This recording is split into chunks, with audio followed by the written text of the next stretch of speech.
ഇടുക്കി കട്ടപ്പനയിൽ ബാങ്കിന് മുന്നിൽ നിക്ഷേപകൻ ജീവനൊടുക്കി. മുളങ്ങാശ്ശേരിയിൽ സാബുവാണ് മരിച്ചത്. CPIM ഭരിക്കുന്ന കട്ടപ്പന റൂറൽ ഡെവലപ്മെന്റ് കോഓപ്പറേറ്റീവ് സൊസൈറ്റിക്ക് മുന്നിലായിരുന്നു സംഭവം. നിക്ഷേപ തുക തിരികെ ആവശ്യപ്പെട്ട് സാബു ഇന്നലെ ബാങ്കിൽ എത്തിയിരുന്നു. എന്നാൽ തുക നൽകാൻ തയ്യാറായില്ല എന്നതാണ് ആത്മഹത്യക്ക് കാരണമായിട്ടുള്ളത്. സാബുവിന്റെ ആത്മഹത്യാക്കുറിപ്പിൽ ഇക്കാര്യങ്ങൾ വ്യക്തമാക്കിയിട്ടുണ്ട്. തന്റെ മരണത്തിന് കാരണം ബാങ്ക് സെക്രട്ടറിയും 2 ജീവനക്കാരുമാണെന്നാണ് ആത്മഹത്യാക്കുറിപ്പിൽ പറയുന്നത്. പണം തിരികെ ചോദിച്ചപ്പോൾ പിടിച്ചു തള്ളിയെന്നും അസഭ്യം പറഞ്ഞുവെന്നും ഇനി ആർക്കും ഈ ഗതി വരരുത്. ഈ ഒരു വാർത്ത ആദ്യമായിട്ട് കേൾക്കുന്ന സമയത്ത് എനിക്ക് തോന്നിയ ഒരു കാര്യം എന്ന് പറയുന്നത്, ആ മനുഷ്യന് വല്ലയിടത്തൊന്നും കട്ടോ മോഷ്ടിച്ചോ കൊണ്ടിട്ട മുതലാണോ അദ്ദേഹം തിരിച്ച് ചോദിച്ചത്? അതല്ലെങ്കിൽ ആ ബാങ്കിനോട് അദ്ദേഹം എന്തെങ്കിലും ഈടാധാരോ അങ്ങനെ എന്തെങ്കിലും വെച്ചതിന് ശേഷം പണമാണോ വായ്പയാണോ ചോദിച്ചത്? ഇതൊന്നുമല്ലല്ലോ.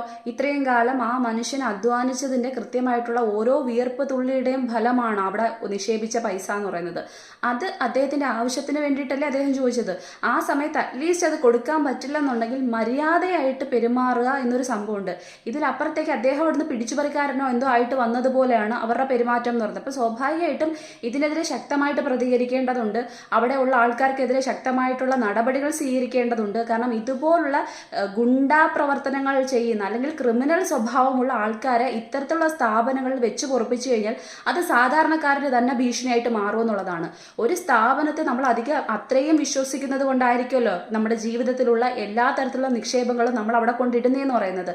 അപ്പം അങ്ങനെ ഒരു മനുഷ്യൻ ജീവിതകാലത്തിന്റെ മൊത്തവും നിക്ഷേപവും അവിടെ കൊടുക്കുന്ന സമയത്ത് അല്ലെങ്കിൽ ഇടുന്ന സമയത്ത് അവർ പ്രതീക്ഷിക്കുന്ന ചില കാര്യങ്ങളുണ്ട്. അവരുമായിട്ടുള്ള നല്ല സഹകരണം, അത് തന്നെയാണല്ലോ സഹകരണം എന്ന് പറയുന്നത്, വകുപ്പ് എന്നൊക്കെ പറയുന്നത്. അപ്പം ഒരു സാധാരണക്കാരൻ എപ്പോഴും, അതൊരു സാധാരണക്കാരനോ കാര്യമാവട്ടെ എന്താവട്ടെ, ഒരു കോമൺ മാൻ ആയിട്ടുള്ള വ്യക്തി പൈസ ഇടുന്ന സമയത്ത് അവർക്ക് ഒന്നുകിൽ ആരോഗ്യപരമായിട്ടുള്ള പ്രശ്നങ്ങൾ വരുന്ന സമയത്തോ അല്ലെങ്കിൽ കുട്ടികളുടെ വിദ്യാഭ്യാസമായിട്ടുള്ള ബന്ധപ്പെട്ട കാര്യങ്ങളിലോ അല്ലെങ്കിൽ കുട്ടികളുടെ കല്യാണവുമായി ബന്ധപ്പെട്ട കാര്യങ്ങളോ അങ്ങനെ എന്തെങ്കിലും അടിയന്തര സ്വഭാവമുള്ള കാര്യങ്ങൾ വരുന്ന സമയത്ത് പൈസയുടെ ആവശ്യം വരും. അപ്പം സ്വന്തം വീട്ടിൽ വെക്കുന്നതിനേക്കാൾ നല്ലത് നമ്മൾ വിശ്വസിക്കുന്ന ഒരു പാർട്ടിയുമായി ബന്ധപ്പെട്ട അല്ലെങ്കിൽ ഇങ്ങനത്തുള്ള ഘടകങ്ങളിലേക്ക് പൈസ നിക്ഷേപിക്കുന്ന സമയത്ത് അതവിടെ സേഫ് ആയിരിക്കും എന്നൊരു വിശ്വാസം കൊണ്ട് നമ്മൾ ചോദിക്കുന്ന സമയത്ത് കൃത്യമായിട്ട് നമുക്കത് കിട്ടും, നമ്മുടെ കാര്യങ്ങളെല്ലാം നടപ്പിലായി പോവും എന്നൊരു വിശ്വാസം കൊണ്ട് 100% വിശ്വാസം ഉള്ളത് കൊണ്ടാണ് സാധാരണ ജനങ്ങൾ ഇങ്ങനെയൊക്കെ നിക്ഷേപം നടത്തുന്നത്. അപ്പം അവർ നടത്തുന്ന ആ നിക്ഷേപത്തിൽ എന്ത് തരത്തിലുള്ള മൂല്യമാണ്, എന്ത് തരത്തിലുള്ള വിലയാണ് ഇവിടെ കൊടുക്കുന്നതെന്ന് അത് ഗഡുക്കളായിട്ടല്ല കൊടുക്കേണ്ടതെന്ന് പറയുന്നത്. ഗഡുക്കളായിട്ട് കിട്ടുകയാണെന്നുണ്ടെങ്കിൽ അവർക്ക് വീട്ടിൽ വെച്ചിട്ട് അവരുടെ ഇഷ്ടം പോലെ അങ്ങ് ചെയ്താൽ പോരെ. അതിലപ്പുറത്തേക്ക് നിങ്ങൾക്ക് കൃത്യസമയത്ത് നിങ്ങൾ ചോദിക്കുന്ന സമയത്ത് തരാം, ആ നിക്ഷേപം അവിടെ സുരക്ഷിതമായിരിക്കും. കഴിഞ്ഞ ദിവസം പോലും നമ്മുടെ മുഖ്യമന്ത്രി പറയുന്ന കേട്ടിട്ടുണ്ട്, സഹകരണ മേഖലയിൽ നിക്ഷേപിച്ചിരിക്കുന്ന തുകകളെല്ലാം അവിടെ സേഫ് ആണ്, അതിൽ ആരും വിഷമിക്കേണ്ട കാര്യമില്ല, നിക്ഷേപകർക്കൊന്നും ഒരു തരത്തിലുള്ള അതിനെക്കുറിച്ചുള്ള ടെൻഷനോ അല്ലെങ്കിൽ തൊങ്ങത്തെ കാര്യങ്ങളൊന്നും വേണ്ട എന്ന് പറയുന്ന സമയത്താണ് 2 ദിവസത്തിനുള്ളിൽ ഇങ്ങനൊരു സംഭവം നടക്കുന്നത്. അതിൽ ഏറ്റവും നിർഭാഗ്യകരമായിട്ടുള്ള കാര്യമായിട്ട് എനിക്ക് തോന്നിയെന്ന് പറയുന്നത് ഇത് തന്നെയാണ്. അതായത് അദ്ദേഹം കഷ്ടപ്പെട്ട് ഉണ്ടാക്കിയ മുതൽ അദ്ദേഹം ചോദിക്കുന്ന സമയത്ത്, അതും ഇത്തരമൊരു അടിയന്തര ആവശ്യം, അദ്ദേഹത്തിൻ്റെ ഭാര്യയുടെ ചികിത്സയുമായിട്ട് ബന്ധപ്പെട്ട കാര്യങ്ങൾ നടക്കുന്നുണ്ട്. അപ്പോൾ സ്വാഭാവികമായിട്ട് അതിൻ്റെ ഡിസ്ചാർജിനും മറ്റും 2 ലക്ഷം രൂപയോളം ആവശ്യം ഉണ്ടായിരുന്നു. അത് ചോദിക്കുന്നത് കുറേ നാളായിട്ട് അദ്ദേഹം ഇതിൻ്റെ കാര്യത്തിന് പിന്നാലെ നടക്കുന്നുണ്ട്. അതിനുശേഷം അദ്ദേഹം ചെല്ലുന്ന സമയത്ത് അത് കൊടുത്തില്ല എന്ന് മാത്രമല്ല വാക്കേറ്റം ഉണ്ടാവുകയും അദ്ദേഹത്തിനെ പിടിച്ചു തള്ളുകയും അസഭ്യം പറയുകയും അതിലപ്പുറത്ത് അദ്ദേഹത്തിന് നേരെ അല്ലെങ്കിൽ നടപടി സ്വീകരിക്കുകയും പോലീസ് കേസാക്കും എന്നുള്ള ഒരു വല്ലാത്ത ഭീഷണി. ഇത് മാത്രമാണ് എനിക്ക് മനസ്സിലാവാത്തതെന്ന് പറയുന്നത്. അത് ചെയ്യുന്ന സമയത്ത് മാനസികമായിട്ട് ഒരുപാട് തകർച്ച ആ മനുഷ്യൻ അതിജീവിച്ചിട്ടുണ്ടാവും അല്ലെങ്കിൽ അതിലൂടെ കടന്നു പോയിട്ടുണ്ടായിരിക്കും. എന്നെ പോലെ ഇതുപോലെ ഒരുപാട് ആൾക്കാരുണ്ട്. അപ്പം കഴിഞ്ഞ ദിവസം വിനീത് എന്ന് പറയുന്ന ഒരു കമാൻഡോയുടെ മരണം നമ്മൾ കണ്ടതാണ്. അദ്ദേഹത്തിൻ്റെ ആത്മഹത്യാക്കുറിപ്പിൽ അദ്ദേഹം കൃത്യമായിട്ട് എഴുതിയത് എന്നെ കാരണം അല്ലെങ്കിൽ എൻ്റെ ഈ മരണം കൊണ്ട് ഇനിയുള്ള ആൾക്കാർക്കെങ്കിലും നല്ലത് ഉണ്ടാവട്ടെ എന്നൊരു മീനിങ് അതിനകത്ത് ഉണ്ടായിരുന്നു കൃത്യമായിട്ട്. ഇതും അതേ തരത്തിലാണ് വരുന്നതെന്ന് പറഞ്ഞത്. കാരണം നിക്ഷേപർ ഒരുപാട് വിശ്വാസത്തോടെയാണ് ഇങ്ങനെയുള്ള സ്ഥാപനങ്ങളിൽ കൊണ്ടുപോയി പൈസ ഇടുന്നതെന്ന് പറയുന്നത്. അപ്പോൾ സ്വാഭാവികമായിട്ടും അവരുടെ അടിയന്തര ആവശ്യങ്ങൾക്ക് കൊടുക്കാൻ പൈസ ഇല്ലെങ്കിൽ ഇതെങ്ങോട്ട് പോകുന്നു, ഇത് എന്തിന് ഉപയോഗിക്കുന്നു, പിന്നെ എന്തിനാണ് നമ്മൾ വിശ്വാസ്യതയോടെ കൊണ്ട് ഇടുന്നത്, ഇങ്ങനെ കുറേ ക്വസ്റ്റ്യൻസ് ആണ് അതിൽ വരുന്നതെന്ന് പറയുന്നത്. നമ്മുടെ ഏറ്റവും പ്രധാനപ്പെട്ട ആവശ്യങ്ങൾക്ക് നടക്കാൻ വേണ്ടിയിട്ട് നമ്മൾ നിക്ഷേപിച്ച പൈസ ചോദിക്കുന്ന സമയത്ത് നമ്മളെ കുറ്റവാളിയാക്കുന്ന ഒരു ഭരണകൂടം അല്ലെങ്കിൽ അത്തരത്തിലുള്ള പ്രവർത്തനങ്ങൾ ഇവിടെ നടക്കണോ എന്നുള്ളത് നമ്മുടെ ഭരണകൂടം, നമ്മുടെ സർക്കാർ തന്നെ വിലയിരുത്തേണ്ട ഒരു കാര്യമാണ്. നമുക്കറിയാവുന്നതാണ് കരിവന്നൂർ പോലത്തുള്ള ഈ പറയുന്ന സഹകരണ മേഖലയിൽ അല്ലെങ്കിൽ സഹകരണ ബാങ്കിലൊക്കെ നടന്നിട്ടുള്ള ഒരുപാട് തട്ടിപ്പ് വെട്ടിപ്പ് അതൊക്കെ പറയുന്നത് മൊത്തവും സംസാരിക്കുന്ന സമയത്ത് നമ്മുടെ മീഡിയ അതിനെ ഭയങ്കരമായിട്ട് പെരുപ്പിച്ചു പറയുന്നതാണെന്നും അത്തരത്തിലൊന്നും സംഭവിക്കുന്നില്ല എന്നും പറയുന്ന സമയത്താണ് തൊട്ടടുത്ത നിമിഷങ്ങളിലാണ് ഇത് സംഭവിക്കുന്നത്. ഇതിനെയൊക്കെ ഒറ്റപ്പെട്ട സംഭവം സംഭവം എന്ന് ഇനി വിലയിരുത്താനുള്ള സാധ്യതയുണ്ട്. കാരണം അതാണല്ലോ ഇവിടെ സംഭവിച്ചുകൊണ്ടിരിക്കുന്നത്. ഈ ഒറ്റപ്പെട്ട സംഭവം അല്ലാതിരിക്കണമെങ്കിൽ ഈ ഒരു മേഖലയുടെ മുമ്പിൽ അല്ലെങ്കിൽ ഇത്തരത്തിലുള്ള കുറ്റങ്ങൾ ചെയ്യുന്ന ആൾക്കാരുടെ മുന്നിലേക്ക് 100-150 പേര് ഒന്നിച്ചു ചെന്ന് ആത്മഹത്യ ചെയ്താലേ ഇനി ഒറ്റപ്പെട്ട സംഭവം അല്ലാതായി മാറുമെന്ന് എനിക്കറിയാൻ പറ്റുന്നില്ല. കാരണം ഇങ്ങനെയുള്ള സിറ്റുവേഷൻസ് വരുന്ന സമയത്ത് എപ്പോഴും കേൾക്കുന്ന ഒരു കാര്യമാണ്, മിക്ക ആൾക്കാരും പറയുന്ന ഒരു കാര്യമാണ്, ഒറ്റപ്പെട്ട സംഭവമല്ലേ ഇത്, അത്ര ഇതിൽ എടുക്കേണ്ട കാര്യം, ഇത് ഒറ്റപ്പെട്ട സംഭവമല്ല, ഇത് സാധാരണ മനുഷ്യന്റെ പ്രശ്നമാണ്, സാധാരണ മനുഷ്യന്റെ അതിജീവനത്തിന്റെ പ്രശ്നമാണ്, അവന്റെ വിയർപ്പിന്റെയും ഓരോ കണികകളുടെയും പ്രശ്നമാണ്, അവരുടെ മുന്നോട്ടുള്ള ജീവിതത്തിന്റെ പ്രശ്നമാണ്. ഇനി എത്രയും കാലം ജീവിക്കേണ്ട ഒരു, നമ്മൾ പറയത്തില്ലേ മരണം എന്ന് പറയുന്നത് ഈ പറഞ്ഞ രംഗബോധമില്ലാത്ത കോമാളിയാണെന്നൊക്കെ നമ്മൾ വിശേഷിപ്പിക്കാറുണ്ട്, പറയാറുണ്ട്. ആ മരണം കൃത്യസമയത്ത് നമ്മുടെ തലയെഴുത്ത് പോലെ എഴുതി വെച്ചിരിക്കുന്ന ഒരു കാര്യമാണ്. അതിലപ്പുറത്തേക്ക് വിളിച്ചു വരുത്തുന്ന മരണങ്ങൾ, അല്ലെങ്കിൽ ഓരോ ആൾക്കാരെ ഉപദ്രവിച്ച് അല്ലാതെ അങ്ങോട്ട് ചെന്ന് കൊല്ലുന്ന, അങ്ങനത്തെ പല രീതിക്ക് ഇവിടെ മരണം സംഭവിക്കുന്നുണ്ട്. സമയമാവാതെ പോകുന്ന ജന്മങ്ങളും ഇവിടെ ഉണ്ട് കൃത്യമായിട്ട് പറഞ്ഞു കഴിഞ്ഞാൽ. അതിലൊന്നാണ് ഇതെന്ന് പറയുന്നത്. അദ്ദേഹത്തിന് മരണം അല്ലെങ്കിൽ ആയുസ് എന്ന് പറയുന്നത് ഇനിയും നീട്ടി എഴുതേണ്ടതായിരുന്നു, അല്ലെങ്കിൽ ഉണ്ടാവേണ്ടതായിരുന്നു. കാരണം അദ്ദേഹം ഒരു ജീവിതത്തിൽ ഇനി മുന്നോട്ട് ജീവിക്കേണ്ടതിന് അത്യന്താപേക്ഷിതമായിട്ടുള്ള പൈസയെല്ലാം ഈ പറയുന്ന മരുഭൂമിയിൽ പോയി കിടന്ന്, അല്ലെങ്കിൽ ഈ പറയുന്ന നമ്മൾ പറയത്തില്ലേ അന്യദേശത്ത് പോയി കിടന്ന് ഉണ്ടാക്കി സേഫായി വെച്ചതിന് ശേഷം നാട്ടിൽ വന്ന് ഇവിടെ ബിസിനസ്സും മറ്റു കാര്യങ്ങളും അല്ലെങ്കിൽ കാര്യങ്ങൾ ആരംഭിച്ച ഒരു വ്യക്തിയാണ്. അപ്പം അത് ചെയ്ത ഒരു വ്യക്തിക്ക് പോലും അവരുടെ ജീവന്റെ അല്ലെങ്കിൽ ആ ഒരു അധ്വാനത്തിന്റെ ഫലം ചോദിക്കുന്ന സമയത്ത് ഇതാണ് നമ്മളൊന്ന് ആലോചിച്ച് നോക്കിയ ഈ ബാങ്കുകാർ, ഇത് ഏത് ടൈപ്പ് ബാങ്കുകാരാവട്ടെ, നമ്മൾ ഏതെങ്കിലും ഒരു ഈ പറയുന്ന വായ്പ എടുത്തിട്ട് ഒരു മാസം എന്തെങ്കിലും മുടക്കം വരേണ്ട ഒരു കാര്യമില്ല, 30-ാം തീയതി ആവണ്ട, അതിന് മുന്നേ നമുക്ക് കോൾ വന്ന് തുടങ്ങും.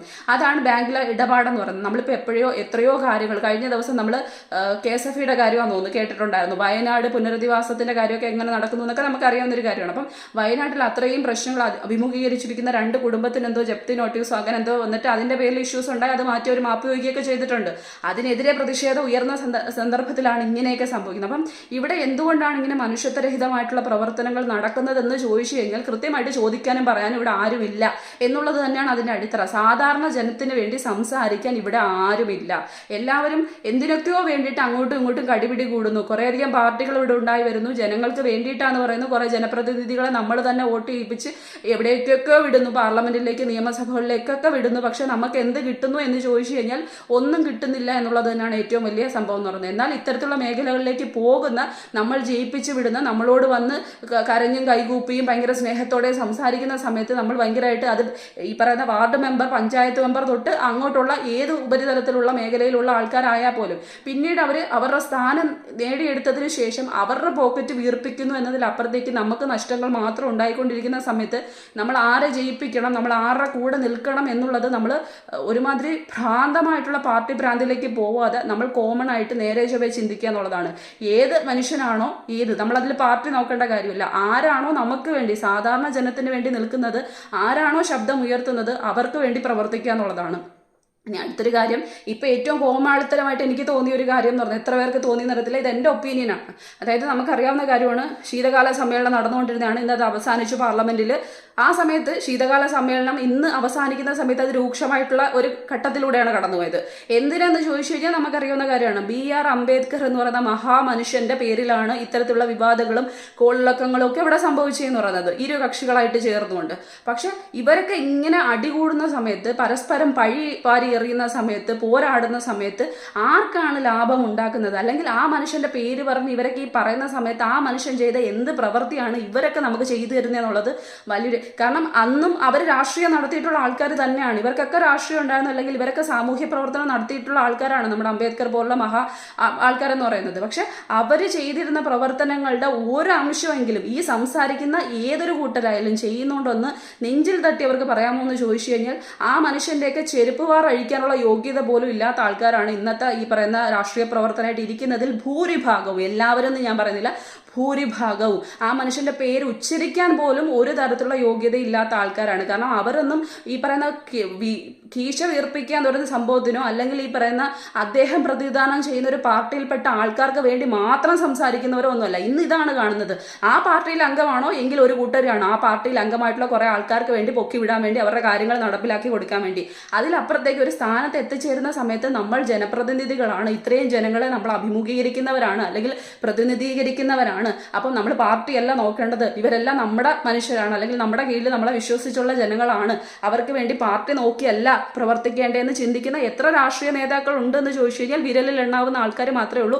അതുകൊണ്ടാണ് ഞാൻ പറഞ്ഞത്, പണ്ടത്തെ രാഷ്ട്രീയ നേതാക്കൾ സാമൂഹ്യ പ്രവർത്തകരൊന്നും ഇത്തരത്തിലല്ല, അവരുടെ ഫലം കാംക്ഷിച്ചുകൊണ്ടല്ല അവർ പ്രവൃത്തി ചെയ്തിരുന്നത്. അതുകൊണ്ട് തന്നെ അവരുടെയൊക്കെ പേരിൽ ചുമ്മാതെ ബഹളങ്ങൾ, ഈ പറയുന്ന കോമാളിത്തരങ്ങൾ കാണിക്കുന്നതിൽ അപ്പുറത്തേക്ക് അതിലെന്തെങ്കിലും ഒരു ആത്മാർത്ഥത ഉണ്ടോ എന്ന് ചോദിച്ചു കഴിഞ്ഞാൽ ആത്മാർത്ഥത ഇല്ലെന്നേ എനിക്ക് പറയാൻ പറ്റുള്ളൂ. അപ്പം ഇത് ഇത്രയും വലിയ സംഭവം എന്ന് പറയുന്നത്, ഇതിനെക്കുറിച്ച് പറയാൻ തോന്നിയെന്ന് പറഞ്ഞാൽ നമ്മളും ഒരു സാധാരണ മനുഷ്യരാണ്, നമ്മളും ഓരോ കാര്യങ്ങൾ ചെയ്യുന്നുണ്ട്, നമ്മൾ ഓരോ കാര്യങ്ങളെ ഫേസ് ചെയ്യുന്നുണ്ട്. അപ്പോൾ ആ ഫേസ് ചെയ്യുന്ന സമയത്ത് നമ്മൾ അനുഭവിക്കുന്ന കുറച്ചധികം കാര്യങ്ങളുണ്ട്. നമുക്ക് വേണ്ടി ആര് സംസാരിക്കുന്നു എന്ന് നമ്മൾ കാലാകാലങ്ങളായിട്ട് വർഷങ്ങളായിട്ട് നോക്കിക്കൊണ്ടിരിക്കുന്ന കാര്യങ്ങളാണ്. നമ്മൾ ഓരോ ആൾക്കാരെ വോട്ട് ചെയ്ത് വിടുന്നു, പക്ഷെ അവരൊക്കെ നമുക്ക് വേണ്ടിയിട്ട് എന്ത് ചെയ്യുന്നു, അല്ലെങ്കിൽ എന്താണ് ഇവിടെ നടന്നുകൊണ്ടിരിക്കുന്നതെന്ന് ചോദിച്ചു കഴിഞ്ഞാൽ കഴിഞ്ഞ ദിവസം പോലും പറഞ്ഞ പല പല രാഷ്ട്രീയ നേതാക്കളും പറഞ്ഞ ഓരോ കാര്യങ്ങളുണ്ട്. വയനാട്ടിൽ ഇപ്പം നടന്നുകൊണ്ടിരിക്കുന്ന കാര്യങ്ങളുണ്ട്.